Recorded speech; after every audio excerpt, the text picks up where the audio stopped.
C'est pour moi le plus gros absent de cette liste, le talonneur de Bordeaux Maxime Lamotte. J'ai pas connaissance d'une blessure ou quoi, je suis très étonné qu'il soit pas convoqué. Il sort d'une saison exceptionnelle, champion d'Europe, titulaire indiscutable, mobile, il ferraille dans le jeu au sol et puis il commence à avoir de l'expérience. Toujours à l'UBB, je pense pareil d'un Cyril Cazot dans ce profil de deuxième ligne puissant. J'imagine qu'il était à la lutte avec un Jimmy Maximin qui démérite pas non plus.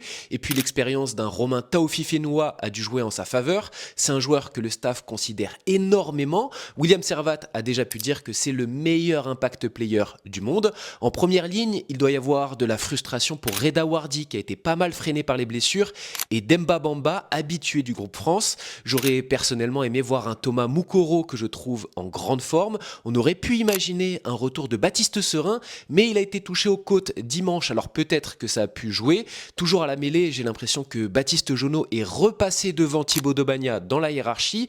Deux profils différents avec un Palois plus gestionnaire qui était remplaçant sur les derniers tests contre la Nouvelle-Zélande. Je pense qu'un Tom Spring qui était aussi de la tournée devait pas être loin dans cette liste. Après, je comprends qu'on appelle un Aaron Grandidier en grande forme. Je suis très content pour lui. Joris Second confirme qu'il est le quatrième ouvreur de cette équipe. Il a été préféré à un Antoine Astoy, voire à un Léobert II. On sait qu'Hugo Sun est aussi suivi de près.